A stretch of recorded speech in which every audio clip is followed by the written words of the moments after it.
മാർപ്പാപ്പയുടെ ചാക്രിക ലേഖനം. അദ്ദേഹം എഴുതിയ രണ്ടാമത്തെ ചാക്രിക ലേഖനമാണ്.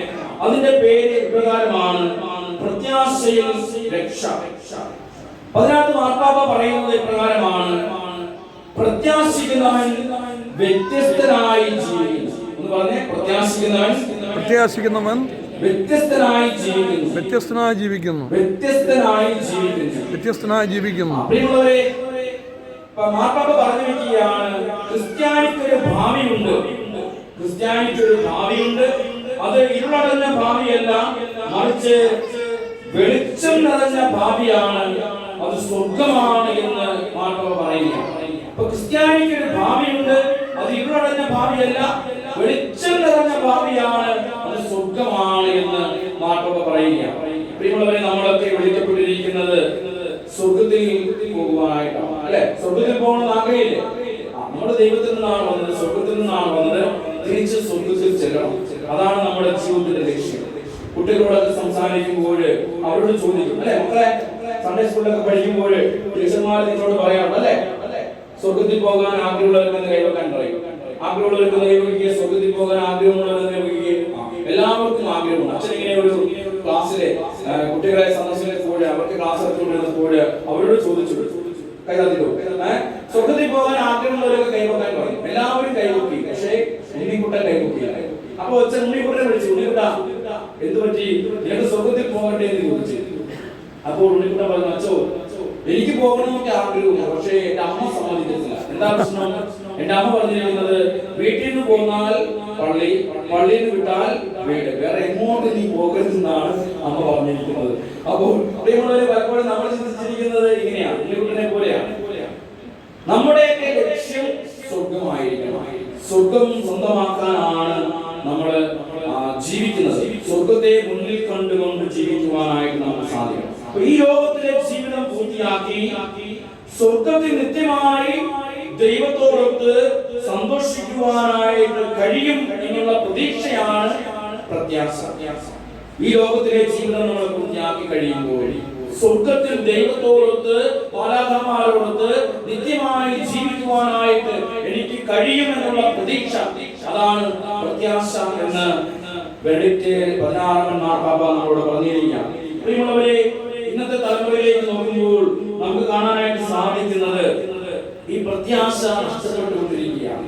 പ്രത്യാശ നഷ്ടപ്പെട്ടുകൊണ്ടിരിക്കുന്ന ലോകത്തിലാണ് നമ്മൾ ജീവിക്കുന്നത്. നമ്മുടെയൊക്കെ ജീവിതത്തിൽ പ്രത്യാശ നഷ്ടപ്പെടാനായിട്ട് പല കാരണങ്ങളുണ്ട്. എന്താണ് എന്റെ ജീവിതത്തിന്റെ പ്രത്യാശ നഷ്ടപ്പെടാനായിട്ടുള്ള കാരണമെന്ന് നമ്മൾ ചിന്തിച്ചു നോക്കണം. അച്ഛൻ പറയുമ്പോൾ അച്ഛന്റെ സഭയുടെ പേര് നിങ്ങൾക്കറിയാമോ? അച്ഛന്മാർ ഏത് സഭയിൽ നിന്നാണ് വന്നത്? റിഡംപ്റ്ററിസ്റ്റ് സഭയാണ്. അച്ഛൻ പോയി റിഡംപ്റ്ററിസ്റ്റ് എന്ന് പറയുമ്പോൾ ഒരിക്കലും ഒരു പള്ളിയിൽ ഞാൻ ധ്യാനിപ്പിച്ചുകൊണ്ടിരുന്നപ്പോൾ അച്ഛന്റെ സഭയെ പരിചയപ്പെടുത്തിയുണ്ടായി. റിഡംപ്റ്ററിസ്റ്റ് എന്നൊക്കെ പറഞ്ഞപ്പോഴേക്കും ഒരു അമ്മാമ ഫ്രണ്ടിൽ ഇരിക്കുകയാണ്. അച്ഛനോട് പറഞ്ഞു, അച്ഛാ, എന്റെ മായ ആകപ്പാട് 2 വല്ലിയുണ്ട്. അച്ഛന്റെ ഈ സഭയുടെ പേരൊക്കെ പറഞ്ഞു കഴിയുമ്പോഴേക്കും എന്റെ മായ പല്ലൊക്കെ തുറച്ചു പോകും. അതുകൊണ്ട് മലയാളത്തിൽ വല്ലതും പോകുന്നു. അപ്പോൾ ഈ റിഡംപ്റ്ററിസ്റ്റ് മലയാളത്തിൽ പറയുന്ന പേരാണ് ദിവ്യരക്ഷക സഭ. എന്താണ് അച്ഛന്റെ സഭയുടെ പഠിക്കണം, ദിവ്യരക്ഷക സഭ, രക്ഷകന്റെ സഭ. ഞങ്ങളുടെ പ്രത്യേകത എന്താണെന്ന് ചോദിച്ചു കഴിഞ്ഞാല്, ക്രൂശനായ ഈശോയെ കുറിച്ചാണ് ഞങ്ങൾ പ്രസംഗിക്കുക. കുരിശിൽ മരിച്ച് നമുക്ക് രക്ഷ നൽകിയ ഏകരക്ഷകനായ ഈശോയെ കുറിച്ചാണ് അച്ഛന്മാരെ പ്രസംഗിക്കുക. തീർച്ചയായിട്ടും അച്ഛന്മാരെ ഈ കറുത്ത കുപ്പായത്തിലെ കാണുമ്പോൾ ചിലർ പറയാറുണ്ട്, നിങ്ങൾ ടെററിസ്റ്റ് ആണെന്ന് പറയാറുണ്ട്. കറുത്ത കുപ്പായൊക്കെ കാണുമ്പോഴേക്കും ചിലർ വിചാരിക്കും ഞങ്ങൾ ടെററിസ്റ്റ് ആണെന്ന് പറയാം. കർത്താവിന്റെ ടെററിസ്റ്റുകളാണ്, കർത്താവിനെ കൊടുക്കുന്ന ടെററിസ്റ്റുകളാണ്. ശക്തമായ വചനമാണ് ദിവ്യരക്ഷക സഭാ വൈദികർ പ്രസംഗിക്കുക. ചിലര് പറയാറുണ്ട്, നിങ്ങൾ ടൂറിസ്റ്റ് ആണെന്ന് പറയാറുണ്ട്. കാരണം ഒരു ഇടവകയിൽ നിന്ന് അടുത്ത ഇടവകയിലേക്ക്, അടുത്ത ഇടവകയിൽ നിന്ന് അടുത്ത ഇടവകയിലേക്ക്, ഇങ്ങനെ ഇടവകകൾ തോറും മാറി മാറി വചനം പറഞ്ഞ് ഒരു സ്ഥലത്ത് നിന്ന് അടുത്ത സ്ഥലത്തേക്ക് ഇങ്ങനെ യാത്ര ചെയ്ത് പോകുന്നത് കൊണ്ട് ചിലരെ വിളിക്കാറുണ്ട്, നിങ്ങൾ ടൂറിസ്റ്റ് ആണ്. ടൂറിസ്റ്റുകൾ ഒരു സ്ഥലത്ത് വീട്ടിലിരിക്കാറില്ല, അവരിങ്ങനെ സഞ്ചരിച്ചുകൊണ്ടിരിക്കും എന്ന് പറഞ്ഞതുപോലെ അച്ഛന്മാരിങ്ങനെ ഒരു സ്ഥലത്ത് നിന്ന് അടുത്ത സ്ഥലത്തേക്ക് ഇങ്ങനെ വചനം പങ്കുവെച്ചുകൊണ്ട് പോവുകയാണ്. ഇവരെ ഞങ്ങൾ ഇന്റർനാഷണൽ കോൺഗ്രിഗേഷൻ ആണ്. മാർപ്പാപ്പയും റോമിൽ ആണ് ഇത് സ്ഥാപിതമായത്. 1732 വിശുദ്ധ അൽഫോൺസ് ലിഗോരിയാൽ സ്ഥാപിതമായ സന്യാസ സഭയാണ് റിഡംപ്റ്ററിസ്റ്റ് സന്യാസ സഭ. അപ്പോൾ ഈ സഭ സ്ഥാപിക്കുവാനായിട്ട് വിശുദ്ധ അൽഫോൺസ് ലിഗോരിയെ പ്രേരിപ്പിച്ചത് ഒരേ ഒരു കാര്യമാണ്. അന്നത്തെ കാലത്ത് പാവപ്പെട്ടവരെ ശുശ്രൂഷിക്കുവാനായിട്ട്, അവർക്ക് വചനം കൊടുക്കുവാനായിട്ട് ആളുകൾ ആരുമില്ലായിരുന്നു. അപ്പോൾ ഞങ്ങളുടെ സഭ സ്ഥാപിക്കപ്പെട്ടത് ഈ പാവപ്പെട്ടവരിലേക്ക്, മോസ്റ്റ് അബാൻഡൻഡ് പീപ്പിളിലേക്ക് വചനം എത്തിക്കുവാനായിട്ട്, സാധാരണക്കാർക്ക് മനസ്സിലാകുന്ന വിധത്തിൽ ലളിതമായി ദൈവത്തിന്റെ വചനം പങ്കുവെച്ച് കൊടുക്കുവാനുള്ള ഉത്തരവാദിത്തത്തോടു കൂടിയാണ് വിശുദ്ധ അൽഫോൺസ് ലിഗോരി ഈ സന്യാസ സഭ സ്ഥാപിച്ചത്. അൽഫോൺസ് ലിഗോരി നമുക്കറിയാം, നിങ്ങൾ കേട്ടിട്ടുണ്ടോ അൽഫോൺസ് ലിഗോരിയെ കുറിച്ച്? കേട്ടിട്ടില്ല? അൽഫോൺസ് ലിഗോരി വലിയൊരു വിശുദ്ധനാണ്, വലിയൊരു വിശുദ്ധൻ. സഭയിലെ വേദപാരംഗതനാണ് വിശുദ്ധ അൽഫോൺസ് ലിഗോരി. ഇതാണ് വിശുദ്ധ അൽഫോൺസ് ലിഗോരി. അൽഫോൺസ് ലിഗോരിയെ നമുക്ക് പരിചയമില്ലെങ്കിലും അൽഫോൻസാമയെ നമുക്ക് പരിചയമുണ്ട്, അല്ലേ? അൽഫോൻസാമ ആരാണ് പറയാൻ? കത്തോലിക്ക സഭയിൽ കേരളത്തിൽ നിന്നുള്ള ആദ്യത്തെ വിശുദ്ധനാണ് അൽഫോൻസാമ. അൽഫോൻസാമയ്ക്ക് അൽഫോൻസ എന്ന പേര് കിട്ടിയത് അൽഫോൺസ് ലിഗോരിയിൽ നിന്നാണ്. കാരണം അൽഫോൻസാമയെ ആദ്യകൃത വാഗ്ദാനം ചെയ്തത് ഓഗസ്റ്റ് മാസം 2-ാം തീയതിയാണ്. അൽഫോൺസ് ലിഗോരിയുടെ ഫീസ്റ്റ് ഓഗസ്റ്റ് 1-നാണ്. അപ്പൊ അന്നക്കുട്ടിയായിരുന്ന അൽഫോൻസ എന്ന നാമധേയം സ്വീകരിച്ചത് അൽഫോൺസ് ലിഗോരിയിൽ നിന്നാണ്. അപ്പോൾ ഈ അൽഫോൺസ് ലിഗോരി വേദപാരംഗതനാണ്. കത്തോലിക്ക സഭയിൽ ഈടുറ്റ ദൈവശാസ്ത്ര പഠനങ്ങളൊക്കെ നൽകിയ വ്യക്തിയാണ് അൽഫോൺസ് ലിഗോരി.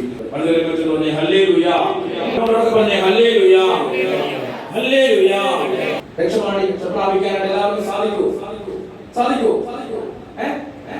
നിങ്ങൾ പറയുന്നു രക്ഷപ്പെടാനായിട്ട് സാധിക്കും. എങ്ങനെ സാധിക്കും? രക്ഷപ്പെടാനായിട്ട് ചെയ്യണം. നമ്മൾ ബൈബിളിൽ കാണുന്നത് നിക്കോദേമോസ് വന്ന് തിരിച്ചോട്ട് പറയുന്നുണ്ട്, രക്ഷപ്പെടാനായിട്ട് ഞാൻ എന്ത് ചെയ്യണം? അപ്പോൾ ഈശോ പറഞ്ഞു വീണ്ടും തിരിക്കാനായിട്ട് പറയുക, അല്ലെ? അപ്പോൾ നമ്മളോട് ചോദിക്കുകയാണ്, രക്ഷപ്പെടാനായിട്ട് നമ്മൾ എന്ത് ചെയ്യണം? നമ്മൾ ഒന്നേ ചെയ്യേണ്ടത് കർത്താവായ യേശു ക്രിസ്തുവിൽ വിശ്വസിക്കുക. എല്ലാവരെയും രക്ഷിക്കുവാനായിട്ടാണ്, എല്ലാവരെയും വീണ്ടെടുക്കുവാൻ വേണ്ടിയിട്ടാണ്, എല്ലാവർക്കും പാപമോചനം നൽകുവാനായിട്ടാണ് യേശു ക്രിസ്തു ഈ ഭൂമിയിലേക്ക് വന്നത്. ഇവരിൽ വിശ്വസിക്കുന്ന ഏവരും നശിച്ചു പോകാതെ നിത്യജീവൻ പ്രാപിക്കാൻ തക്കവിധം, തന്റെ ഏകജാതനെ നൽകാൻ തക്കവിധം ദൈവം ഈ ലോകത്തെ അത്രമാത്രം സ്നേഹിച്ചു. പ്രിയമുള്ളവരെ, ഈശോ ഈ ഭൂമിയിലേക്ക് വന്നത് നമ്മളെ ഓരോരുത്തരെയും രക്ഷിക്കുവാനായിട്ടാണ്. കത്തോലിക്ക സഭയുടെ നിലപാട്, കത്തോലിക്ക സഭ പഠിപ്പിക്കുന്നത് ഈശോയിൽ വിശ്വസിക്കുന്ന, ഈശോ ഏകരക്ഷകനാണെന്ന് ഏറ്റുപറയുന്ന എല്ലാ മക്കളും രക്ഷ പ്രാപിക്കും. വളരെ പറഞ്ഞേ ഹല്ലേലൂയ, ഹല്ലേലൂയ. പ്രിയമുള്ളവരെ, അൽഫോൺസ് ലിഗോരി പഠിപ്പിച്ചു ഈശോ വന്നത് എല്ലാവരെയും രക്ഷിക്കുവാനായിട്ടാണ്. ഈശോയിൽ ആശ്രയിക്കണം, ഈശോയിൽ വിശ്വസിക്കണം. 3 കാര്യങ്ങളാണ് അൽഫോൺസ് ലിഗോരി ദൈവത്തിൽ ആശ്രയിക്കുന്നതിനെ കുറിച്ച്, ദൈവത്തിൽ ശരണപ്പെടുന്നതിനെ കുറിച്ച് പറഞ്ഞു പഠിപ്പിച്ചത്. ഒന്നാമത്തെ കാര്യം എന്ന് പറയുന്നത് ദൈവത്തിൽ ആശ്രയിക്കേണ്ടതിന്റെ, ദൈവത്തിൽ വിശ്വസിക്കേണ്ടതിന്റെ, ദൈവത്തിൽ പ്രത്യാശ അർപ്പിക്കേണ്ടതിന്റെ 3 കാരണങ്ങളിൽ ഒന്നാമത്തേത് ദൈവം എല്ലാം അറിയുന്നു. എന്ന് പറഞ്ഞേ ദൈവം എല്ലാം അറിയുന്നു. ഇതൊക്കെ ഞങ്ങൾക്ക് അറിയാവുന്ന കാര്യം. ദൈവത്തിന് അറിയാത്ത എല്ലാ കാര്യങ്ങളും ദൈവത്തിന് അറിയാം. നമ്മുടെ ജീവിതത്തിലെ എല്ലാ കാര്യങ്ങളും ദൈവത്തിന് അറിയാം. അതുകൊണ്ട് നമ്മൾ എന്ത് ചെയ്യണം? ദൈവത്തിൽ പ്രത്യാശ വയ്ക്കണം. കാരണം ദൈവം ഇല്ലായ്മയിൽ നിന്നാണ് നമ്മളെ ഓരോരുത്തരെയും സൃഷ്ടിച്ചത്. ദൈവം ഇല്ലായ്മയിൽ നിന്നാണ് നമ്മളെ മെനഞ്ഞെടുത്തത്. അതുകൊണ്ട് ഉണ്ടാകട്ടെ എന്ന വാക്കാൽ സർവ്വവും ഉണ്ടാക്കിയവരാണ് നമ്മുടെ ദൈവം. ആ ദൈവത്തിന് എല്ലാ കാര്യങ്ങളും അറിയാം. ബൈബിളിൽ സങ്കീർത്തനം 139-ാം അധ്യായം നമ്മൾ വായിക്കുകയാണെങ്കിൽ നമുക്ക് ദൈവത്തിന്റെ അനന്തമായ ജ്ഞാനത്തെ കുറിച്ച്, അറിവിനെ കുറിച്ച് നമുക്ക് മനസ്സിലാക്കാനായിട്ട് സാധിക്കും. സങ്കീർത്തനം 139-ാം അധ്യായം നമ്മുടെ വീട്ടിൽ പോയി ഒന്ന് വായിക്കണം. നമ്മൾ വായിച്ചിട്ടുള്ളതാണെങ്കിലും എല്ലാം കാണുന്ന ദൈവത്തെ കുറിച്ചാണ് അവിടെ പറയുക. സങ്കീർത്തനം 139 അവിടെ പറയുകയാണ്, കർത്താവേ, അവിടുന്ന് എന്നെ പരിശോധിച്ചറിഞ്ഞിരിക്കുന്നു. ഞാൻ ഇരിക്കുന്നതും എഴുന്നേൽക്കുന്നതും അവിടുന്ന് അറിയുന്നു. എന്റെ വിചാരങ്ങൾ അവിടുന്ന് അകലിൽ നിന്ന് മനസ്സിലാക്കുന്നു. എന്റെ നടപ്പും കിടപ്പും അങ്ങ് പരിശോധിച്ചറിയുന്നു. എന്റെ മാർഗങ്ങൾ അങ്ങേക്ക് നന്നായിട്ട് അറിയാം. ഒരു വാക്കിന്റെ നാവിൽ എത്തുന്നതിന് മുമ്പേ കർത്താവേ, അത് അവിടുന്ന് അറിയുന്നു. എന്റെ പിൻപിലും മുൻപിലും അവിടുന്ന് എനിക്ക് കാവൽ നിൽക്കുന്നു. അവിടുത്തെ കരം എന്റെ മേലുണ്ട്. ഈ അറിവ് എന്നെ വിസ്മയിപ്പിക്കുന്നു. വളരെ പറഞ്ഞേ ഹല്ലേലൂയ. പ്രിയമുള്ളവരെ, അൽഫോൺസ് പഠിപ്പിച്ച ദൈവത്തിന് എല്ലാ കാര്യങ്ങളും അറിയാം. അതുകൊണ്ട് നമ്മുടെ ദൈവത്തിൽ